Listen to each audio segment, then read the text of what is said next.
"Pretend you know me," I hissed, my fingers locking around the stranger's wrist with a desperate, bruising grip.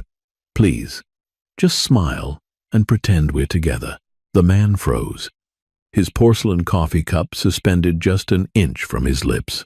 Across the cramped diner, the rusty bell above the glass door chimed, and a familiar, chilling silhouette stepped into the flickering, neon-lit interior. Mark, my ex. The stranger didn't pull away. Instead, his dark, calculating gaze shifted past my shoulder, locking onto Mark with an icy, terrifying calm. Slowly, with deliberate precision, his hand rotated, his large, calloused fingers enveloping mine. "I know him," the stranger murmured, his voice a dark, velvet rumble that sent a completely different kind of shiver down my spine. "And he knows me." The Midnight Owl Diner was the kind of place that existed out of time, anchored to a forgotten stretch of highway on the edge of the city. It smelled perpetually of burnt coffee, stale grease, and the faint, metallic tang of desperation. For 3 months, it had been my sanctuary.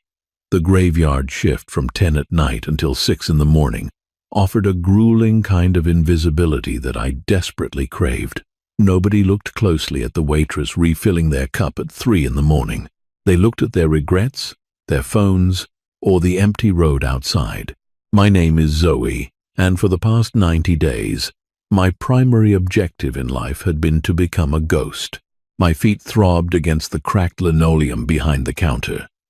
I wiped down the laminate surface for the 4th time in an hour, the damp rag squeaking against a stubborn syrup stain. The diner was mostly empty. 2 truck drivers murmured in a corner booth. Hunched over plates of heavy eggs and toast, an elderly woman sat at the counter, methodically stirring a cup of tea, lost in whatever memories the swirling liquid conjured. And then there was him. He was sitting in booth 4, the one tucked into the darkest corner of the diner, furthest from the windows. He had been there for an hour, nursing a single cup of black coffee. In the harsh, fluorescent lighting that usually made people look jaundiced and exhausted, he looked entirely self-possessed. He wore a tailored charcoal suit that looked completely out of place against the cracked red vinyl of the booth. His dark hair was neatly styled, but a few stray strands fell across his forehead, softening a face that was otherwise composed of sharp, uncompromising angles. He hadn't touched the laminated menu. He hadn't looked at his phone. He just sat there, projecting an aura of absolute stillness that was somehow louder than a scream. I picked up the glass coffee pot, the dark liquid sloshing against the sides, and made my way over to him. "More coffee?" I asked, forcing the standard, polite retail smile onto my face. He looked up. His eyes were a startling, pale gray, like the color of winter ice over a deep lake. They didn't just look at me, they seemed to catalog me, stripping away the uniform and the forced smile to read the exhaustion underneath. "Please," he said.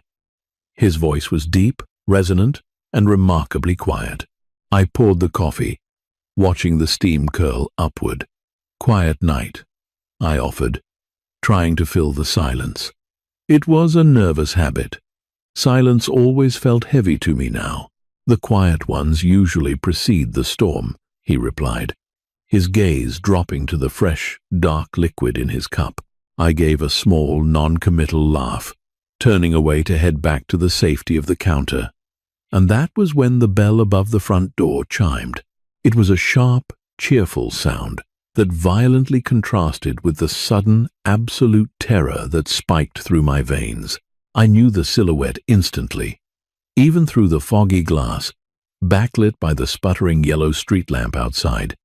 The angle of his shoulders, the arrogant tilt of his head, the precise way he pushed the door open, it was seared into my muscle memory. "Mark?" My breath hitched, catching in my throat like a jagged stone. The coffee pot in my hand trembled, the glass clinking faintly against the silver rim. It had been 3 months. 3 months of changing my number, abandoning my apartment, sleeping on a friend's couch before finding this miserable, wonderful diner on the edge of nowhere. 3 months of looking over my shoulder, and now he was here. He was wearing his usual leather jacket, his eyes scanning the diner with the predatory sweep of a hawk looking for a field mouse. Panic, cold and sharp, flooded my system. My feet felt glued to the linoleum. The back door. I needed to get to the kitchen and out the back door into the alley. But to get to the kitchen swinging doors, I had to cross the open space right in front of the entrance. He would see me. If I ran, he would chase. He always chased. I was standing right next to booth 4. The man in the charcoal suit. Instinct overrode logic. It was the desperate, flailing instinct of a drowning woman reaching for a piece of driftwood. I didn't think about boundaries or politeness or the insanity of what I was doing. I simply reacted. I spun around, practically collapsing onto the red vinyl bench opposite the stranger. I dropped the coffee pot onto the table miraculously. It didn't shatter, though dark liquid splashed over the rim, staining the white paper placemat. "Pretend you know me," I hissed, my voice a ragged, frantic whisper. I reached across the small table, my fingers locking around his wrist with a desperate, bruising grip. His skin was warm, his muscles taut beneath the fabric of his suit sleeve. "Please, just smile and pretend we're together." For a split second, time seemed to halt. The stranger froze, his porcelain coffee cup suspended just an inch from his lips. I expected him to pull away in disgust. I expected him to call for the manager. I expected him to push me away. Across the diner, Mark's heavy boots echoed on the floorboards as he stepped fully inside, the door swinging shut behind him. The stranger didn't pull away. Instead, his dark, calculating gaze shifted past my shoulder, locking onto the front of the diner. I saw the micro-expressions flicker across his face, a brief flash of recognition, followed by a settling of something cold and utterly lethal in his grey eyes. Slowly, with deliberate, unhurried precision, his hand rotated beneath mine. His large, calloused fingers rose, enveloping my trembling hand entirely. His grip was firm, grounding, and undeniably possessive. "I know him," the stranger murmured, leaning forward slightly. His voice was no longer just a rumble, it was a blade sliding out of a velvet sheath. "And he knows me." My heart hammered a frantic rhythm against my ribs, so loud I was sure it was echoing throughout the diner. I sat frozen, my hand enveloped in the stranger's, my back rigid against the booth. I couldn't turn around. If I turned around, Mark would see my face, see the terror in my eyes, and he would know he had won. Again. But the stranger, his gaze was fixed on the entrance. I watched his face closely, desperate for a cue on how to act. What I saw wasn't the polite confusion of an innocent bystander roped into a domestic dispute. What I saw was a chilling, absolute dominance, his jaw set. The faint, polite mask he had worn moments ago dissolved, replaced by a look of predatory stillness. He wasn't looking at Mark with fear. He was looking at him, the way a butcher looks at a particularly uninteresting slab of meat. "Don't turn around," the stranger said, his voice barely a breath, meant only for me. "Keep your eyes on me, Zoe." I blinked, startled. "How do you know my name?" I whispered back, my voice trembling. He tilted his head slightly, a ghost of a smirk playing on his lips. "It's printed on the plastic name tag pinned to your apron." I flushed, feeling incredibly foolish. I forced myself to look into his pale grey eyes, trying to mirror the calm he was projecting, though inside I was fracturing into 1,000 pieces. Behind me, the heavy footsteps stopped. The diner went dead quiet. Even the 2 truck drivers in the corner had ceased their murmuring, sensing the sudden, sharp shift in the room's atmospheric pressure. Well, well. Mark's voice rang out, dripping with that familiar, mocking false bravado.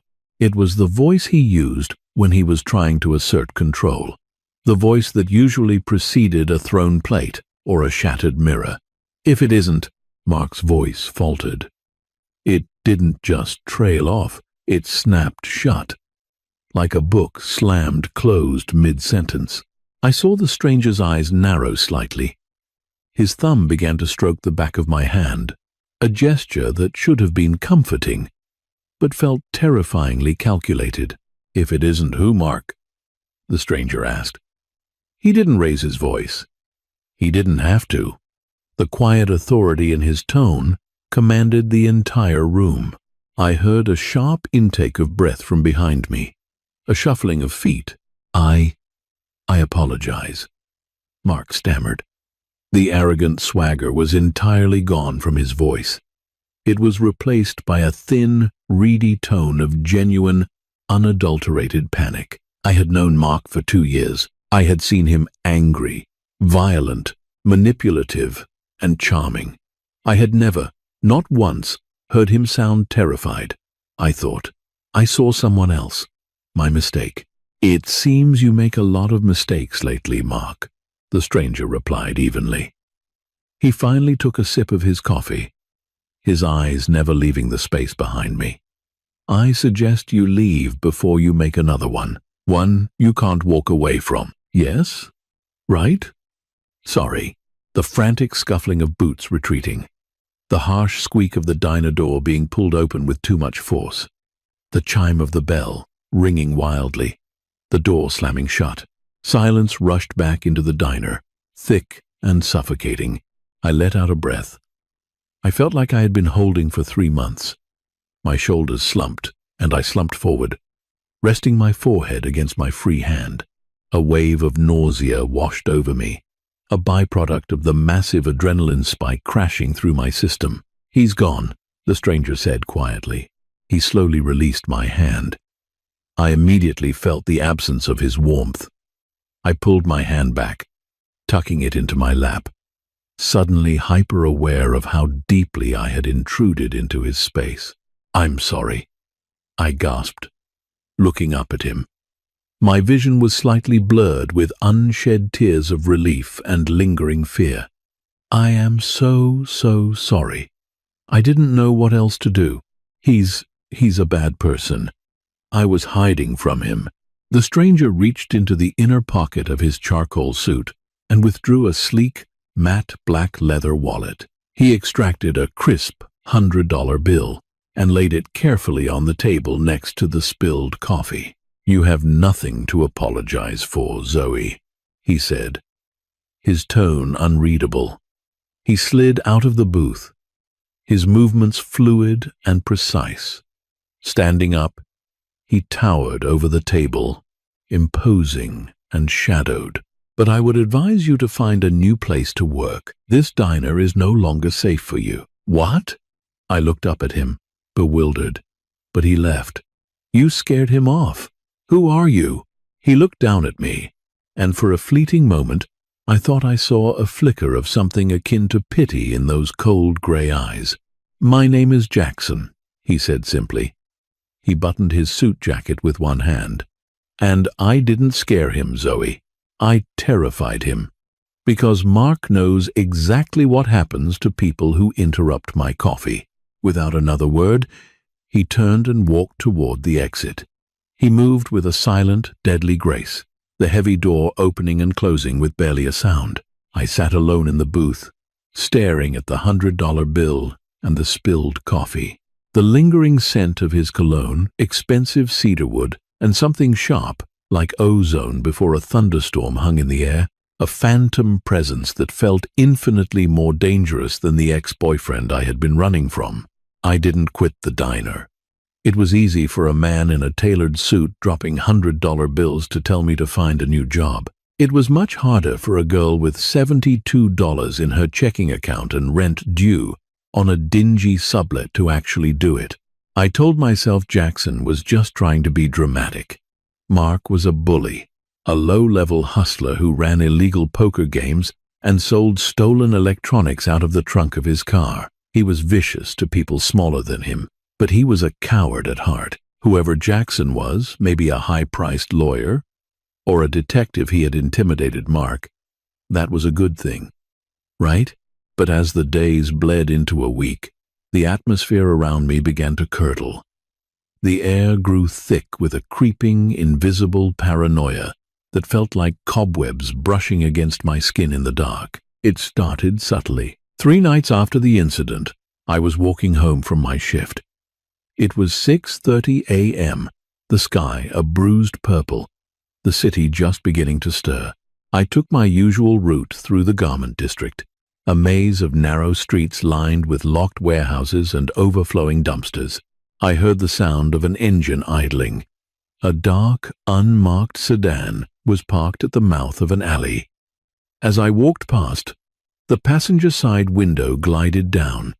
A man was sitting inside, smoking a cigarette. He didn't say a word, but his eyes tracked me as I walked. They weren't the eyes of a catcaller or a mugger. They were the cold, assessing eyes of someone taking inventory. I walked faster, my keys clutched tightly in my fist. The car didn't follow, but the feeling of being watched clung to me like damp clothing all the way to my apartment. The next night, at the diner, things escalated. It was 2 a.m. I was in the back storage room, hauling a 50-pound sack of flour toward the kitchen, my muscles screaming in protest. The back door, heavy steel reinforced with a deadbolt, suddenly rattled violently. Someone was twisting the handle, pulling with immense force. I dropped the flour, a cloud of white dust exploding around my sneakers. I backed away, grabbing a heavy cast-iron skillet from a nearby shelf. The rattling stopped. Then 3 heavy, deliberate knocks. Thud, thud, thud. I held my breath. After a long minute, I crept toward the door and peered through the thick, wire mesh reinforced peephole. There was no one there, but taped to the exterior of the door, right at eye level, was a single playing card, the Jack of Spades. When my manager arrived at 6 a.m., I made him go out back to get it. He ripped it off, grumbling about kids playing pranks, and tossed it in the trash. But I knew Mark. Mark fancied himself a gambler. The Jack of Spades was his calling card when he ran his underground tables. It was his way of saying, I'm still in the game. But the strangest part wasn't the threat itself. It was the method. Mark was loud. If he was mad at me, he would have kicked the door in or waited by my apartment to scream at me. This silent stalking, this slow turn of the screw, it wasn't his style. It felt organized. It felt patient. It felt like someone was trying to flush me out. By Friday night, the exhaustion and fear had worn me down to a frayed wire. Every shadow looked like a man in a suit. Every car engine sounded like a pursuit. I was wiping down the counter, staring blankly at my own reflection in the stainless steel coffee urn, realizing I couldn't live like this. The diner, once my sanctuary, had become a glass box where I was entirely exposed. The bell above the door chimed. I jumped, sloshing coffee onto the counter. I whipped around, expecting to see Mark, or the man from the sedan, or perhaps Jackson himself, returning to collect his change. Instead, 3 men walked in. They didn't look like Mark's usual crew of desperate hustlers. These men were built like brick walls, wearing thick leather jackets that did little to hide the bulk of shoulder holsters beneath. They moved with a terrifying synchronization, ignoring the "Please wait to be seated" sign, walking directly to the center of the diner. The largest of the 3, a man with a thick, jagged scar running through his left eyebrow, looked directly at me. "Are you Zoe?" he asked. His voice was gravel, grating against the silence of the room. My mouth went dry.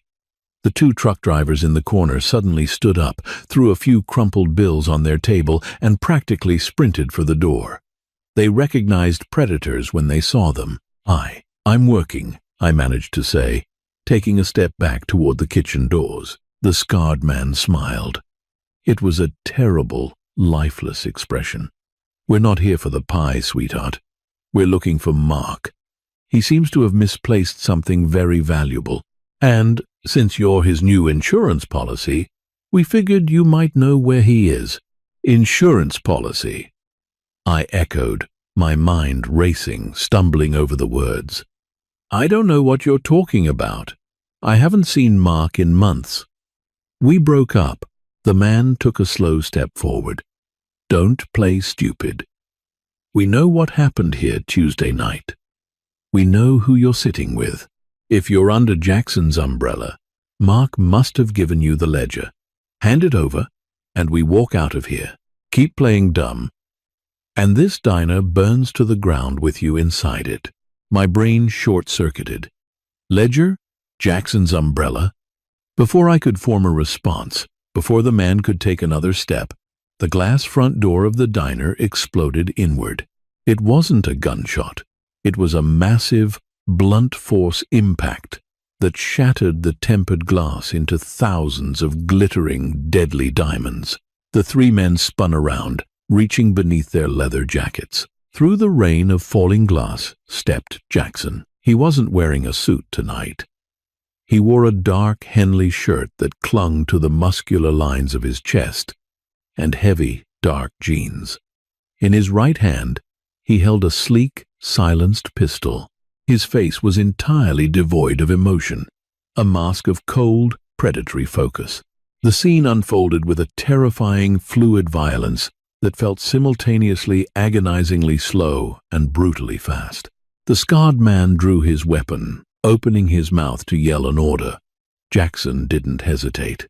He raised his arm and fired twice in rapid succession. Pfft, pfft. The sounds were muffled, like a heavy staple gun, but the impact was devastating. The scarred man's gun dropped from his hands as he crumpled to the linoleum, clutching his knee, screaming in sudden agony. The other two men lunged toward Jackson. Jackson stepped inside the guard of the first man, a blur of motion. He didn't use the gun. He used his elbow, driving it upward into the man's throat with a sickening crunch. As the man gagged and fell, Jackson pivoted smoothly, sweeping the leg of the third man, sending him crashing backward into a table, sending salt shakers and ketchup bottles flying. It was over in less than 10 seconds. 3 massive men, armed and dangerous, were incapacitated on the floor of my diner, groaning in pain. Jackson hadn't even broken a sweat. He stood amidst the wreckage, his gun lowered but still gripped firmly, his gray eyes sweeping the room before locking onto me. I was backed flat against the pie display case, trembling violently, my hands clutching the fabric of my apron like a lifeline. "I told you," Jackson said, his voice entirely calm, cutting through the moans of the men on the floor. "This diner is no longer safe." He walked toward me, stepping over the shattered glass and groaning bodies with casual disdain. He holstered his weapon at the small of his back, the movement practiced and smooth. He reached out, grabbing my upper arm. His grip wasn't bruising, but it was absolute. "We are leaving," he stated. It wasn't a request. "Wait.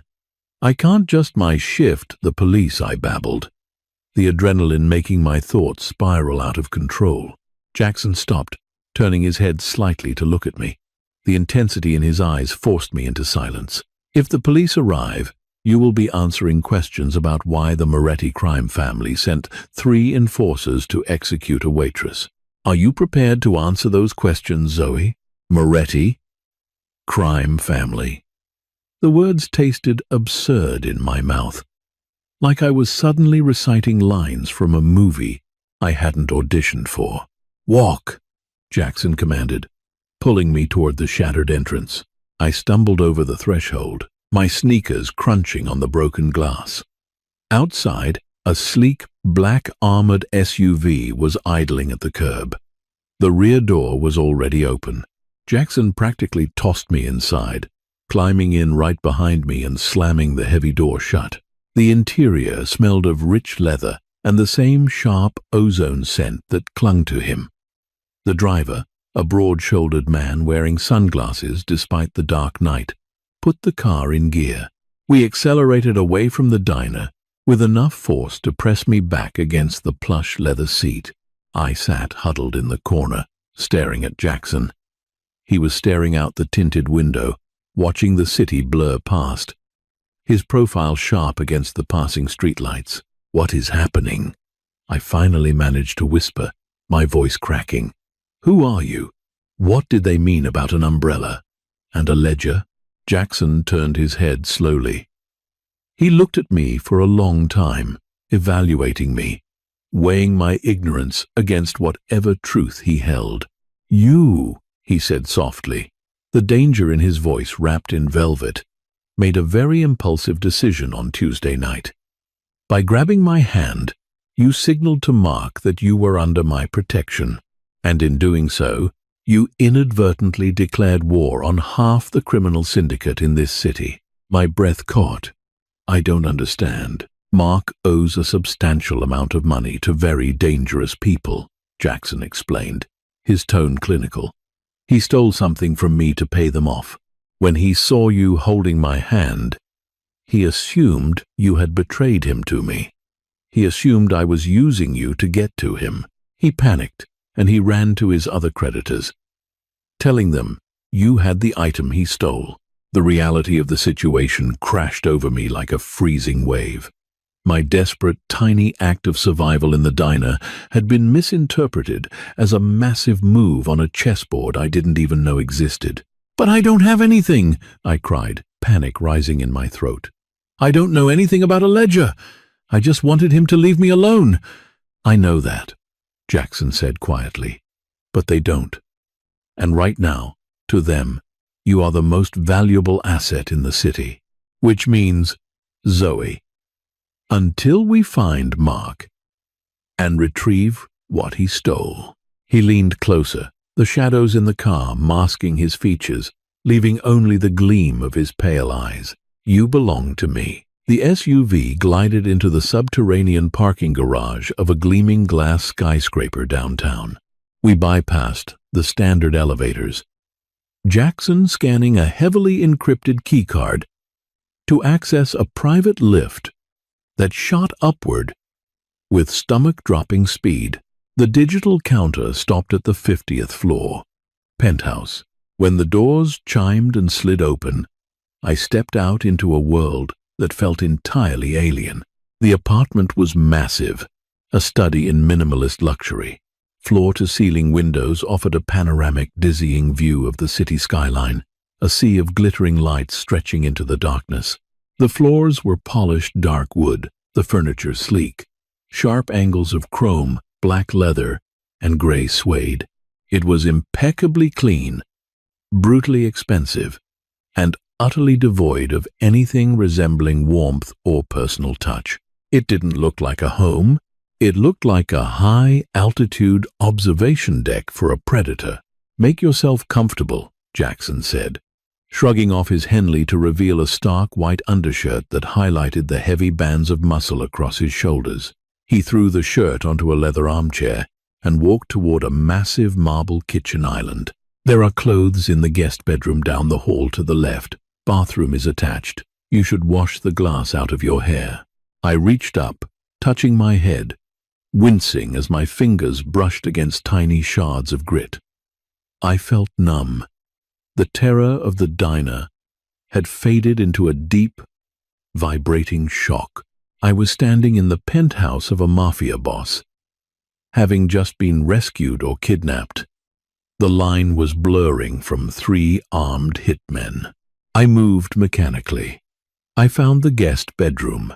It was larger than my entire apartment, dominated by a king-sized bed with crisp white linens. In the closet, I found a row of women's clothes, sweaters, leggings, soft cotton t-shirts, all in neutral colors, all with the tags still attached. I ignored the implications of a wardrobe waiting for a stranger and grabbed the simplest things I could find. In the bathroom, under the scalding spray of a rainfall shower, I finally let myself cry. I cried for my lost quiet life at the diner. I cried from the sheer, overwhelming terror of the men with guns.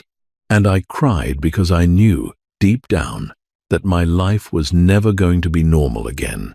When I emerged, dressed in an oversized cashmere sweater and soft leggings, Jackson was sitting at the kitchen island.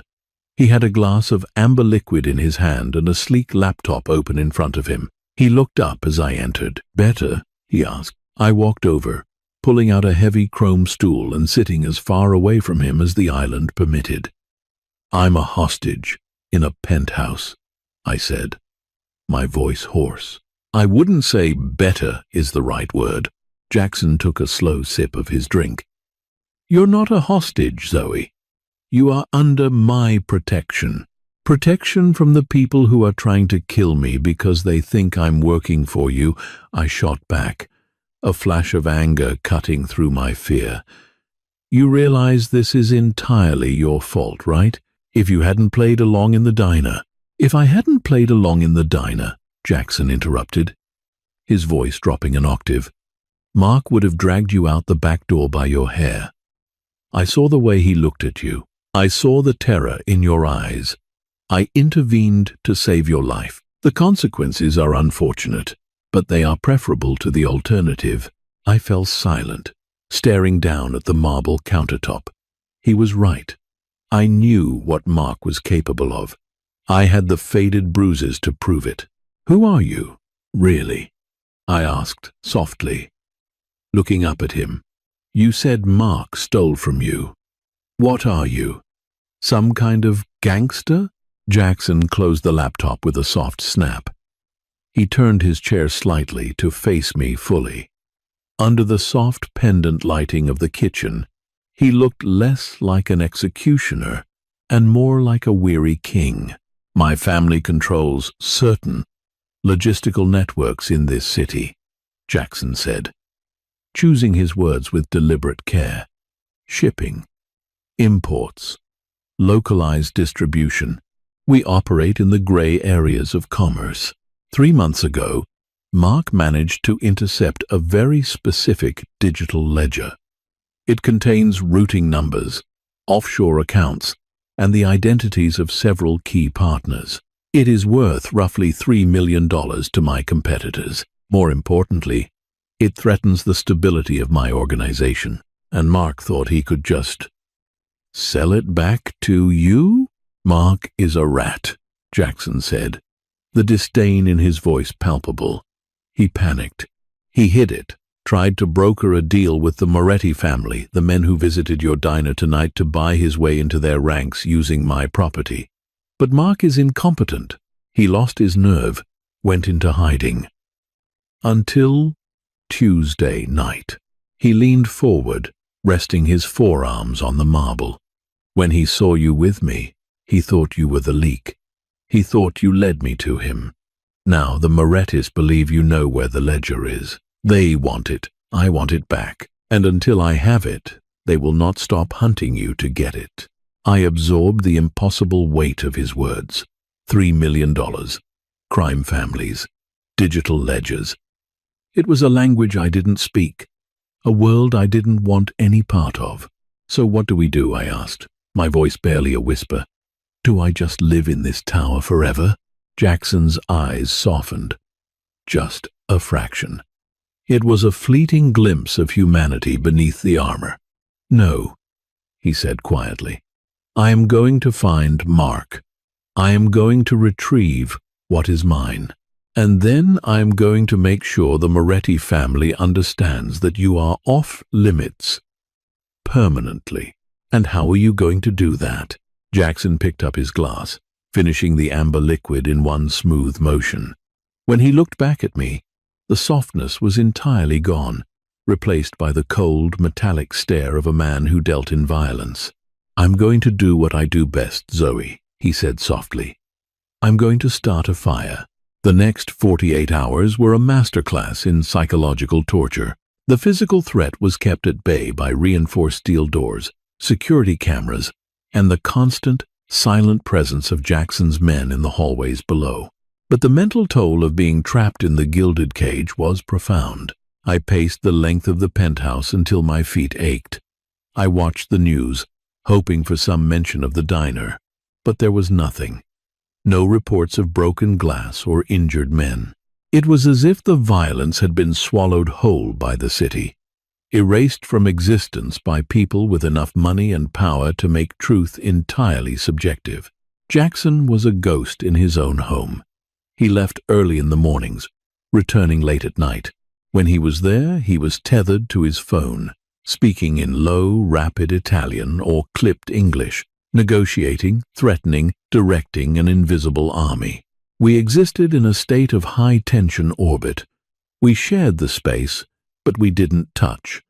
We rarely spoke unless necessary. Yet, I was hyper-aware of his every movement. I noticed the way he meticulously cleaned his handgun at the kitchen island. I noticed the dark circles under his pale eyes that spoke of profound sleep deprivation. I noticed the way he always positioned himself between me and the windows, a subconscious act of shielding. He was a monster by society's standards, a criminal, a killer, but in the quiet moments, watching him brew coffee with the exact same precision he used to load a magazine, I saw the immense, crushing weight of the world he carried. He was a prisoner of his own making, just as trapped in his life of violence as I was currently trapped in his penthouse. On the evening of the third day, the fragile stalemate broke. I was sitting on the suede sofa, staring blankly at a muted television, when my burner phone, the one I had bought specifically to avoid, Mark buzzed violently on the coffee table. I stared at it as if it were a venomous snake. Very few people had that number. Jackson had strictly forbidden me from turning it on, warning that it could be traced. But in a moment of desperate isolation, I had powered it up, just wanting to feel connected to the outside world. It buzzed again. An incoming text message. My hand trembled as I reached out and tapped the screen. The message was from an unknown number. It contained a single image and one line of text. The image made my blood run cold. It was a photograph taken from across the street of a small yellow brick house with a front porch swing. My mother's house in the suburbs. The timestamp in the corner of the photo indicated it had been taken less than an hour ago. The text below read, "I know you have Jackson's ear. Tell him to back off his dogs, or the next picture I send is from inside the living room. M." The phone slipped from my fingers, clattering onto the glass table. I couldn't breathe. The walls of the penthouse suddenly felt like they were closing in, crushing my ribs. Mark wasn't hiding. He was lashing out. He was going after the only thing in the world I cared about. The front door to the penthouse clicked open. Jackson walked in, shedding his suit jacket, looking exhausted. He stopped halfway across the living room, instantly registering the terror radiating from me. "What happened?" he demanded, his fatigue vanishing in an instant, replaced by sharp alertness. I pointed a shaking finger at the phone. Jackson crossed the room in 2 strides, snatching the device from the table. He read the message, his jaw clenching so hard a muscle twitched near his temple. The silence that followed was terrifying. It wasn't the calm silence of control. It was the pressurized silence before an explosion. "He's watching my mother," I choked out, tears finally spilling over my eyelashes. "Jackson, you said you were going to handle him. You said you were going to protect me. He's going to hurt her because of me." Jackson didn't yell. He didn't throw the phone. He carefully placed it back on the table, his movements terrifyingly precise. He turned to me, his pale eyes blazing with an arctic fury. "He will not touch her," Jackson said, his voice a low, vibrating hum that commanded absolute belief. "I have men en route to her house right now. They will secure the perimeter. She will not even know they are there, but she will be perfectly safe." "How can you know that?" I screamed, standing up, the fear converting rapidly into desperate anger. "He's unpredictable. He's a coward. And cowards do terrible things when they're cornered. He thinks I'm working with you. He thinks I betrayed him. You did not betray him. Jackson stepped closer, dominating my space, forcing me to look up at him. You survived him. There is a difference. It doesn't matter what the truth is, I yelled, pushing against his solid chest, though it was like trying to move a brick wall. It matters what he believes. And because of what happened in that diner, he believes I'm the enemy. I am the bait. I stopped pushing, dropping my hands to my sides, exhausted by the surge of adrenaline. I looked up into Jackson's face, searching for a way out, a solution in the harsh angles of his features. And in that moment of despair, a terrifying, reckless idea sparked in my mind. The narrative engine of my survival shifted gears. I wasn't just a victim anymore. I was the one thing Mark wanted. I was the leverage. You've been trying to find him for 3 days, I said, my voice dropping to a harsh whisper, the tears stopping. You're shaking down his contacts, kicking in doors, and he's just slipping deeper underground. He's too scared of you to show his face. Jackson narrowed his eyes, sensing the shift in my tone. What are you saying, Zoe? I took a deep breath, swallowing the bile of fear in my throat.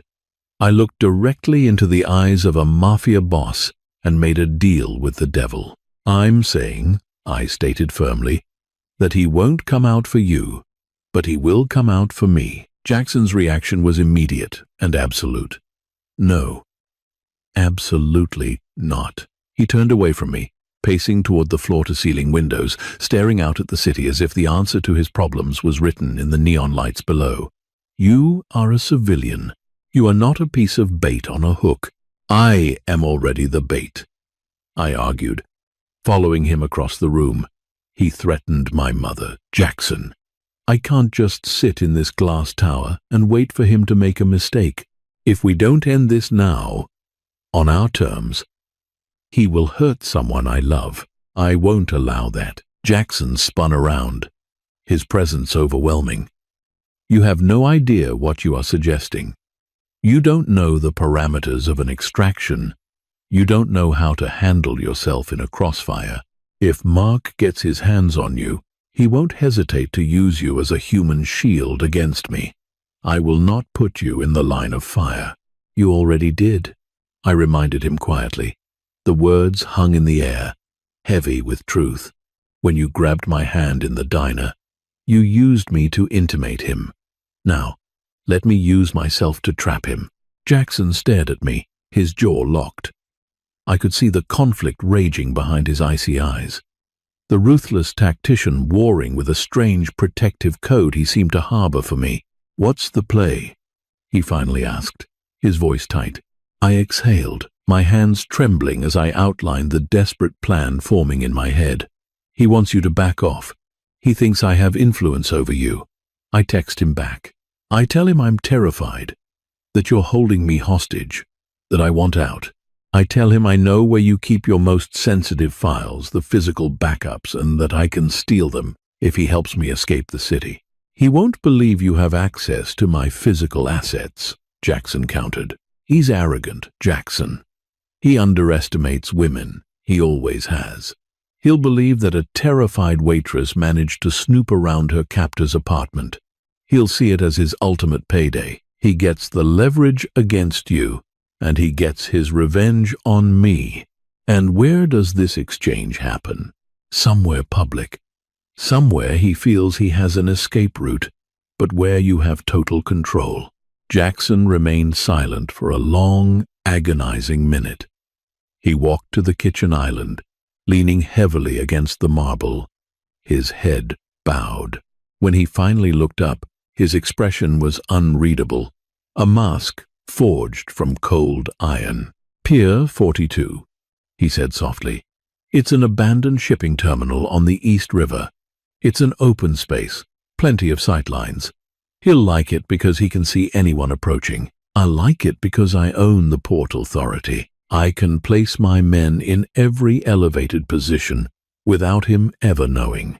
He walked back toward me, stopping inches away. He reached out, his large hands gently cupping my face. His thumbs brushed over my cheekbones. His touch was unexpectedly tender, a stark contrast to the violence he orchestrated. "If we do this," Jackson said, his voice a low, rough whisper, "you must follow my instructions exactly. If I tell you to drop, you drop. If I tell you to run, you run. You do not hesitate. Do you understand me, Zoo?" I looked into his pale gray eyes, seeing the genuine fear he held for my safety. "I understand." "Text him," Jackson commanded, dropping his hands. "Tell him the exchange is tomorrow night at midnight. Pier 42. I picked up the burner phone. My fingers flew across the screen, crafting the lie that would either buy my freedom or sign my death warrant. I hit send. The reply came 3 minutes later. "Midnight. Come alone.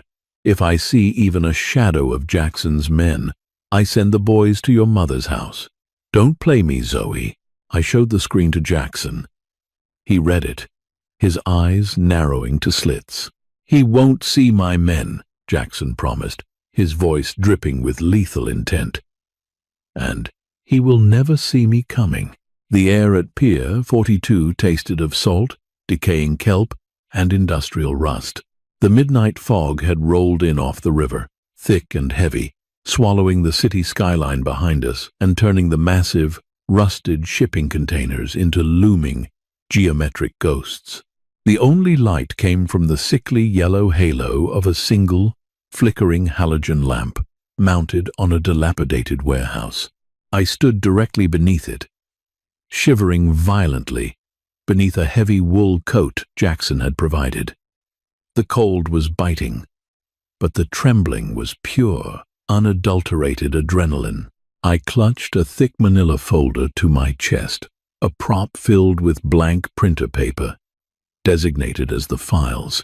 My heart hammered a frantic rhythm against my ribs. The silence of the pier was oppressive, broken only by the rhythmic slapping of the dark water against the concrete pylons. "He's watching," Jackson's voice echoed in my mind, replaying the instructions he had given me in the SUV 10 minutes ago. "Act scared. You don't have to fake it. Let him feel powerful.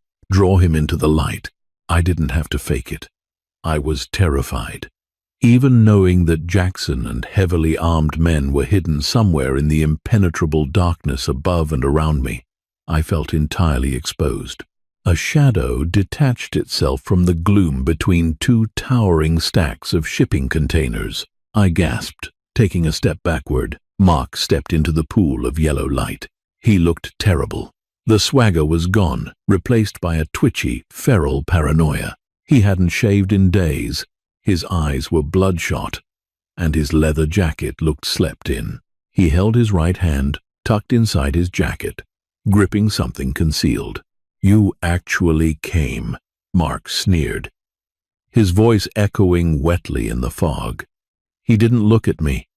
His eyes were darting frantically, scanning the darkness, searching the rooftops. "I didn't think you had the guts." "I brought what you wanted," I said, my voice shaking perfectly. I held up the manila folder. "Now tell your men to leave my mother alone and give me the money to get out of the city, like you promised." Mark let out a harsh, barking laugh. It sounded brittle and unhinged. "You really think I brought cash for you, Zoe? You think this was a negotiation?" He pulled his hand from his jacket, revealing a heavy, black, semi-automatic pistol. He pointed it directly at my chest. "Toss the folder on the ground and kick it over," he ordered, his hand trembling slightly. "Then turn around and get on your knees." My breath caught in my throat. This wasn't the plan. He was supposed to take the folder and run. He wasn't supposed to execute me. The panic was no longer an act. It was a cold, suffocating reality. "Mark, please," I begged, the tears coming freely now. "I did what you asked. I betrayed him for you. Just let me go." "You betrayed me first," he screamed, his voice cracking with hysteria. You grabbed his hand. You laughed at me in that diner. You think you can play with the big boys, Zoe? You're just a waitress. He stepped closer, the gun unwavering. Drop the folder. Now, I slowly bent down, placing the manila folder onto the wet concrete. I stood back up, my hands raised defensively. I looked past Mark, desperately searching the shadows for any sign of Jackson. Nothing, just fog and darkness. Now, Mark sneered, closing the distance until he was only 5 feet away. Get on your knees. If I tell you to drop, you drop. The memory of Jackson's command flashed in my mind. I didn't get on my knees. I simply collapsed my legs, dropping flat onto my stomach against the freezing, wet concrete, covering the back of my head with my arms. It happened simultaneously. The distinct, suppressed thwip of a sniper rifle cut through the fog from high above. A fraction of a second later, Mark's gun exploded in his hand, the metal shattering into fragments as a high-caliber round obliterated the weapon and 2 of his fingers. Mark screamed a high, piercing sound of agony and shock. He staggered backward, clutching his ruined, bloody hand against his chest.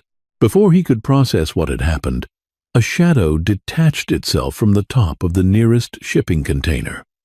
Jackson dropped 20 feet to the ground, landing with the silent, terrifying grace of a predator. He didn't hesitate. He closed the distance to Mark in 3 massive strides. Mark tried to turn and run, but Jackson caught him by the back of the neck, his fingers digging into nerve clusters. He drove Mark face first into the rusted steel of a container with a sickening crunch of cartilage. Mark slumped, half-conscious, groaning in pain. Jackson pinned him there with one forearm against his throat, pressing a sleek pistol to Mark's temple. "The ledger." "Mark," Jackson said. His voice wasn't loud. It was barely above a whisper, but it carried a promise of absolute, inescapable violence. "Where is it?" "Locker. 402. Central Station," Mark choked out, blood bubbling from his shattered nose. "The key is in my shoe. Please, don't kill me." Jackson's expression didn't change. He didn't look angry or vindictive. He looked entirely indifferent, which was infinitely more terrifying. He reached down, expertly extracted a small brass key from the lining of Mark's boot, and pocketed it. "You brought a gun to a meeting with a civilian," Jackson said softly, leaning his weight against Mark's windpipe. "You threatened her mother. You made this personal." "Jackson, stop." I didn't know I was going to scream it until the words tore from my throat.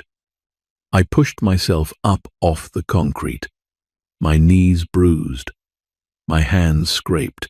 Jackson paused, turning his head slightly to look at me over his shoulder. "He's beaten," I pleaded, walking slowly toward them, my voice trembling but firm. "You have what you need. You have the ledger. Don't do this. Don't execute him in front of me." Jackson stared at me.